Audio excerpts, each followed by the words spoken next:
Broadcasting from the business capital of the world, this is the Podcast Business News Network.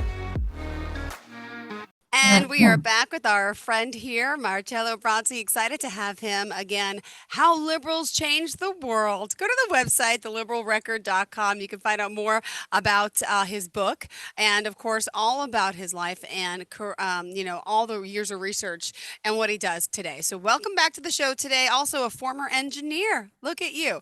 Welcome back. For new listeners today, would you mind just giving us a little introduction to who you are, what you do?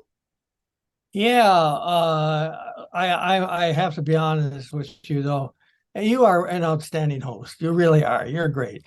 No, you are a great guest. I mean, I was so impressed last time we got to speak and actually see each other in person. I know there was a lot of wind where you were last time, but hopefully things have calmed down. Thank you. Right. Yeah, like the wind's gone, and we should have a good. We shouldn't have any interference. As far as my background, I soon after I finished my work as a master's degree in computer systems engineering. Soon after that, I got to work as a spacecraft engineer on the Apollo program. And I thought I'd share some of my ideas and experiences with the Apollo program before we talk about my book or whatever. Mhm. I think there's some interesting items that would be of interest. Sure. First of all, let me explain what I was a guidance system engineer. And let me just say a couple words about what a guidance system is. I'm sure hardly anybody knows what the hell that is. Yeah. Guidance system is, for example, say you're in an airplane and there's no windows, no compass, no GPS, nothing. And you're in this airplane thing. And your mission is to fly to Europe and intercept an airplane that's flying over the Eiffel Tower. And you have to hit it right on the nose. And all you have is, this is the fact. I'm not making this up. But this is the challenge of the people who are designing the guidance system. Okay, let me explain in just a few words for the average person how this works. First of all, you have a little gadget that measures acceleration. So you can measure how fast you're accelerating. Then the computer can, from your acceleration, can calculate how fast you're moving. Mm-hmm. Okay, so we start with acceleration. Now we got speed. And from speed, the computer can calculate your distance. And with your distance, you can calculate your location. So now you have your location in space, where you are and where you're going. And you have no windows, no GPS, nothing like that. So that's what the guidance system does. In my opinion, that is quite miraculous, especially back, in the 1960s when computer technology was minimal. I mean, really, really seriously minimal. Mm-hmm. Can I ask what year you worked in the and on the Apollo program? Yeah, in the 60s. I think I started around 65, and the Apollo program, I believe, ended in around 1970. So it was after the unfortunate event was that Apollo 1 with the crew and the fire? Yeah, that was exactly what you're a good host. I was just going to mention that. I live out on Long Island, so we have the Space Museum near us, and I know that's part of like the course in the history. And my heart goes out to all of them and what that must have been like. Were you around before that or after that? No, before that. But let me give you a little background on that. Please. That's an amazing item to bring up. As I joined the Apollo team, the first thing that we had to do was go through an orientation process, just kind of learn about all the different systems that were, in place and all that. And one of the things that I learned, I couldn't believe it. Actually, I honest to God couldn't believe it. They told me that the command module environment was 100% oxygen. And I knew from high school chemistry that oxygen is fire. I mean, it's just flammable. Yeah. Highly. A fire waiting to happen, And but I'm just a kind of Who a are you? You're like new on board. You're like, I'm just an yeah, engineer, but right. okay, this is your orientation. So you find this out. Yeah, and I'm thinking, why my God, well, I guess these guys are the experts and they know what they're doing. So I just went with it. And son of a gun, later in 1967, Apollo 1 was on the test pad. They were going through some test procedures, checking out all the buttons and everything. And a little spark or hot things, whatever, set off the oxygen fire. That internal command module basically exploded. I mean, it's just everything. When you got 100% oxygen, anything will burn just in seconds, right? Hmm. And the three astronauts, Oh. I actually worked with them. I mean, they were guys I worked with. Was a guy named Griffin, a guy named White, and a guy named Shaffy. Hmm. And if you look over my left shoulder, I don't know if you can see it on your screen, but over my left shoulder, there's three islands that are named after them. There's a Griffin, White, and Shankly Islands. I don't know if you can see them. Oh, I can see probably two out of the three. Really? Great, great. Yeah, they're named after those three astronauts. Hmm. Uh, and so anyway, the bottom line is they never use pure oxygen again. So, in my opinion, that was a major engineering disaster. And my own personal opinion, somebody should have went to jail. But anyway, Were you uh, there that day for the? yeah. Well, I Oh, wasn't. I wasn't in Fort Canaveral. I was but in California. mm, I worked in California. Let me go to the next item on the Apollo program. Apollo 11 was the first Apollo to land on the moon. The first one with Armstrong and the crew.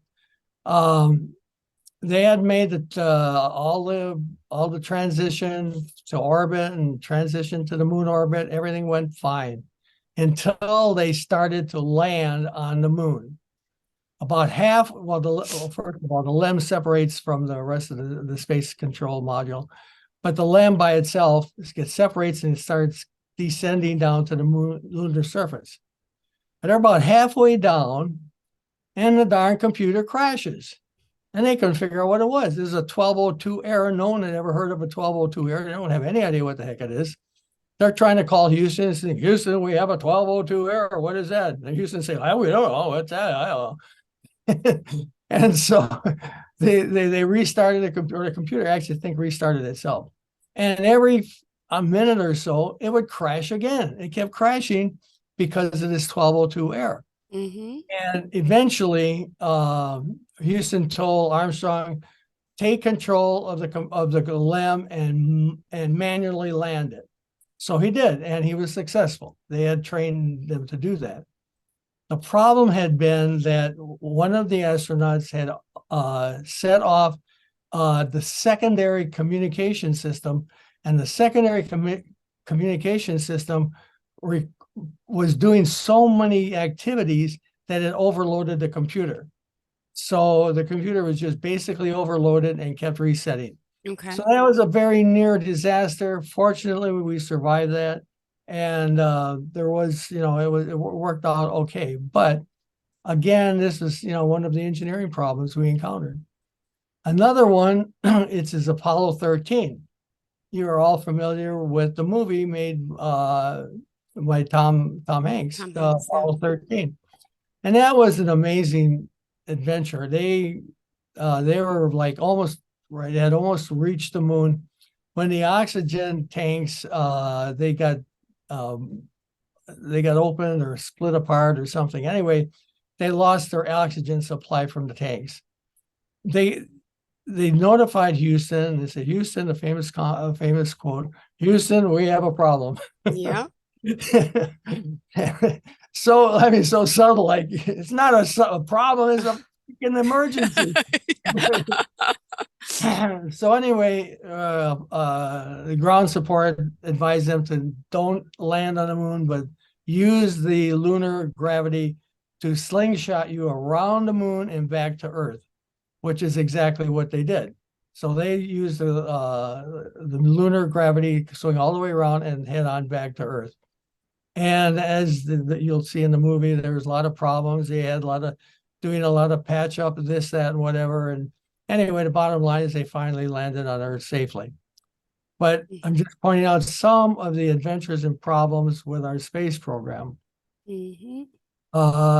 Later, we had the space shuttle. The space shuttle did not go to the moon; it just went into orbit, and it was the whole big thing behind the shuttle was that it was reusable. You could go into orbit, do all of whatever you're going to do, and then come back to Earth and reuse the shuttle again. That was a big selling point, for the budget reasons and all that. Well, anyway, in 1986, the Challenger was getting set to go into orbit, and they were on the launch pad. The temperature at that time was below 52 degrees, and 52 degrees was a point at which the O-rings become brittle and hard, and they don't work and function as an O-ring is supposed to function. The engineers advised NASA about that. They said, the temperature is too low to take off. We need to wait for the temperature to warm up a little bit. Mm-hmm. NASA said, don't worry about it. That's okay. We're not going to be too concerned about it. So sure as hell, they took off, and before long, the brittle O2 rings could no longer contain the fuel that was in the Challenger, and it exploded. And the Challenger, 7 astronauts died in the crash. Actually, unbelievably, they did not die in the explosion. They died as it crashed into the ocean and probably drowned. I mean, it's a horrible story. Then the one more, the Columbia in 2003, they had successfully gone through the complete mission and they were on their way home. And the heat shields, as you probably know, that re-entry is the atmosphere heats up your vehicle, whether it's the lunar lander or whatever it is, and it's landing through the atmosphere. It creates friction that is so hot that it'll burn up Burn your anything. vehicle. Yeah. So anyway, they had problems with the heat shields. They fell apart, and a couple of them broke off. Anyway, the bottom line is the Columbia didn't survive. Again, 7 astronauts died. I'm just saying these because these are critical points in the whole program. I'm not trying to criticize the program. I'm just saying that there is a lot that goes into it. Lots, thousands of decisions and engineering designs and everything. It's just blows your mind to think about it. And back then, it's so incredible. The computers they had back then were read-only computers. You couldn't rewrite them or change them, which it was just the computers we have today are just 1,000 times more powerful with memory and everything. You could probably land on the moon with your phone, with your iPhone. Wow. Anyway, those are some of my experiences and adventures in the Apollo program. I learned a lot. What, We had a lot of challenges. Anyway, I what don't do know you if think about the space program now? Like, what is it? Amazon, Jeff Bezos, and what's his name, and their programs. I am objecting to manned missions. Hmm. I, to my, I don't believe we really need manned missions to Mars. What the heck do we need to send men to Mars for? We have such high technology with robots and technology and communications. We could do darn near everything with unmanned vehicles. But when you switch from unmanned to manned, you Hmm. automatically multiply 100 times the problems with the program. I mean, all the environmental concerns, the oxygen, the food, all that stuff. It's just multiplied 100 times. Wow. And so I am not in favor of manned space exploration. So what is it? Yeah, yeah. The Virgin, it's the Virgin Galactic right now that you can go into space if you have enough money. Take a flight. Yeah, and to me, it's not worth it. What, you're going to go up for 10 minutes or whatever, and, Oh. and then you come back and, they're going to charge you 10, 20,000, whatever it is. I don't know. But I wouldn't, they can cost, I'm not into that. That's not worth the trouble. But I'm just saying the whole concept of manned missions is, a problem. We should Mm-hmm. just, until we can send robots back and forth routinely, like a bus trip downtown, until we can do that, it's not worth it, and to go to Mars, I don't know if you know this, but we're talking about months. I don't know what latest calculation is, maybe 6 months to get there or something like that. Well, Wow. sitting, you're going to have people sitting in a spaceship, in a closed spaceship for 6 months. Um, that just, to me, that just doesn't make any sense. But that's my opinion. It gets, when you send people places, it gets a lot of publicity, it gets a lot of budget money, and it's all publication, whatever. Wow. I'd like to maybe go on and talk a little bit about what drove me to write the book that I did. Mm-hmm. The title of the book is The Liberal Record, How Liberals Change the World. And that's exactly what the book is about, how liberals change the world. And my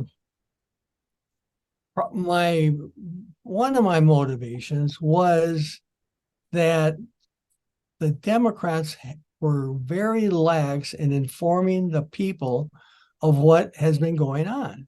They, Mm-hmm. there's so much that has been happening, and the Democrats have done a terrible job of informing the people of things that they should be aware of. And Mm-hmm. that's what I cover in my book.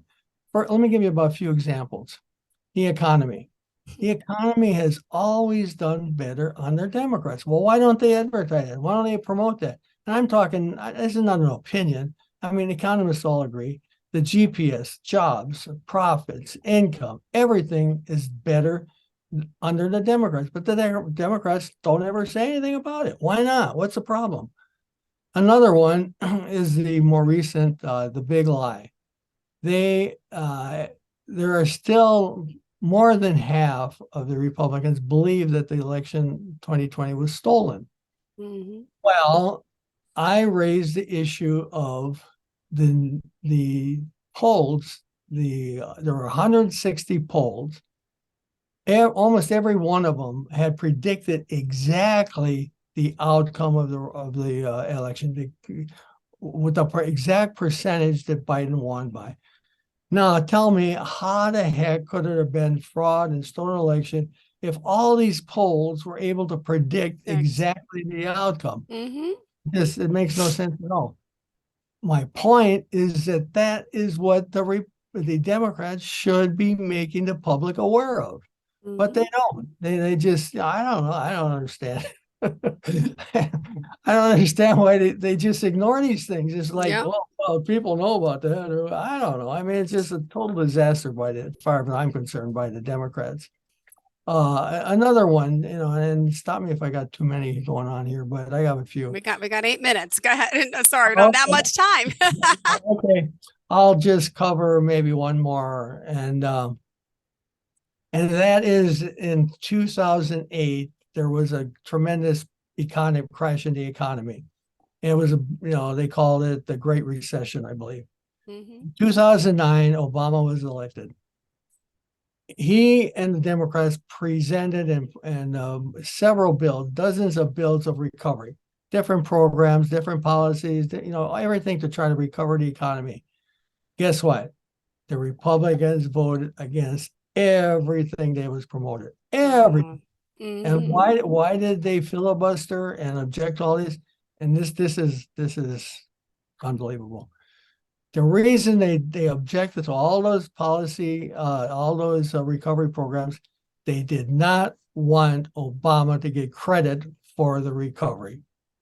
And when the next election came up, they accused Obama of a slow recovery. They Mm-hmm. They kept saying it was the slowest recovery in history. Well, it was their fault. Give me a break. Mm-hmm. Anyway, again, this is the kind of thing that I'm talking about that Democrats do not inform people of. Should all be common knowledge. And that's all in my book. The book is to inform people of the things that the Democrats have been negligent in advising to the public or the people. Um, I have friends who really believe, honestly, sincerely believe that the Ku Klux Klan was a bunch of liberals. Now, what? This makes no sense at all. But this is the kind of things that they believe. And the Democrats do absolutely nothing to correct the record. Um, anyway, I don't know. Are we all at the time or No, we still got 5 minutes. Go ahead. we got five So minutes? y- Okay. I know we need longer time. Well, I could talk all day. So, let me just mention quickly a couple others. One, the Republican administrations over the last 10, 20 years, 30 years, they have had 94 administration officials convicted of crimes. 94 officials of the Republican Wow. administration convicted of crimes. Mm-hmm. How about the Democrats? They had one. The Democrats had one administration official convicted of this kind Wow. of thing. Well, if you think about Nixon and his vice president, Spiro Agnew, this is unbelievable. Both Nixon and his vice president, Spiro Agnew, both of them Mm-hmm. forced to quit and resign. Wow. Agnew over corruption, Nixon over that Watergate thing. But again, this is the kind of stuff that the Democrats just, I don't know why they don't tell the people about it. Most Mm-hmm. people, I mean, I'm of the older generation, and there's Mm-hmm. a lot of people of the generation, born, in the last 10, 20 years, and they don't know of any of this stuff. The Republicans have completely whitewashed everything they did. They built a definition of liberals as being satanic monsters out to destroy the world. And they believe that. And the Democrats have done nothing to dispel that image that has been built up. Wow. It's in closing, let me mention two things. Sure. One, I am looking for a publisher, boys and girls. Yep. I sincerely believe, and can show you evidence, that my book has much more value than a lot of the books I see out there. So I think some publisher would be happy to publish this book. And my one last comment goes back to my original comments about the Apollo program. And this is kind of interesting. Since you and I have been talking about 30 minutes, we have traveled through the universe about almost 1,000,000 miles. 1,000,000 miles. Million miles. Yeah. So you are right now sitting in a place in the universe that is 1,000,000 miles, maybe 500,000, but whatever. All right. Different location than you were at the start of this program. True. So, I mean, that's just something for people to contemplate and realize how big the universe is and how fast we're going. Anyway, because we're traveling 1,000,000 miles an hour, be sure to put on your seatbelt. Oh, I agree. Good one. Wow. There's Marcelo Brazzi, as an author, just I mean, and Janir, you have such an amazing background, and yeah, you need more than one publisher. How many more books are we writing? Well, I'm not a young guy anymore. I'm not going to even tell you how old I am, but I'm happy just to maybe produce another. I have a couple of things I'm contemplating publishing. One of them might be a second edition of that book, the Liberal Record. My email address is marcello.brazzi@aol.com. That's marcello.brazzi.com. Perfect. Um, and there's a website out there. Www.theliberalrecord.com. and has a lot of information about the book. One other thing I like to just mention in passing. The Los Angeles area is having a book festival at the end of April. I think it's April 22nd and 23rd. And any of you book people, a lot of people are book people, a lot of people are not book people. But if you're a book person in the LA area, or even if you're not, try to make it to that book festival. I have a booth at booth number 214. And I think you'll really, it's really worthwhile. You'll meet a lot of top-selling authors and writers, and Great. it's pretty good. So, we'll reach out to you again. Google the name. You can find the book, The Liberal Record. It's everywhere. And if we want to reach out to you again, go to theliberalrecord.com. And looking forward to our next conversation. Thank you so much. And thank you for more of the history with the Apollo program and talking about your work. I would love to just talk to you all day about that. It's fascinating to me. Really, thank you for being here. And again, look at that. I just learned that those islands behind you are named after the astronauts who unfortunately lost their lives in the program. That was Apollo 1, right? Yeah. Apollo 1 on the test flight. Well, thank you again for being here, Marcelo. Looking forward to our next conversation. Reach out to us. Bye. My pleasure. Thank you. Broadcasting from the business. Are you looking for even more of the podcasts and hosts that you love? The Podcast Business News Network is proud to announce that you now have even more ways to listen live. Check out the MyTuner Radio, online radio box, and Simple Radio apps on iOS and Android, or find us online. Search for Business News Network on mytuner-radio.com, or search Podcast Business News Network on streama.com and onlineradiobox.com/US. Take your podcast on the go and don't miss a minute of the action.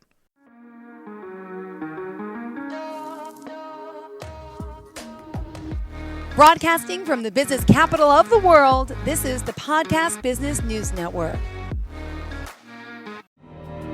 For nearly 2,000 severely injured veterans, everyday life has become filled with barriers. Day-to-day simple tasks can become pretty daunting. I have to carry my chair up 2 flights of steps or have somebody do it for me. What scares me the most is just the falling. When I'm struggling with my house, I think, to have that one great barrier just knocked down, it's crucial. Home for Our Troops is a wonderful nonprofit that builds a mortgage-free, fully adaptive, handicap-accessible house. And there's no catch. It'll be our very first home that we've ever owned. This is a game changer. This is where your life begins again. We need you to join us in completing this important mission. Please visit hfotusa.org and help build homes and rebuild lives. Because of you, everything's going to be okay.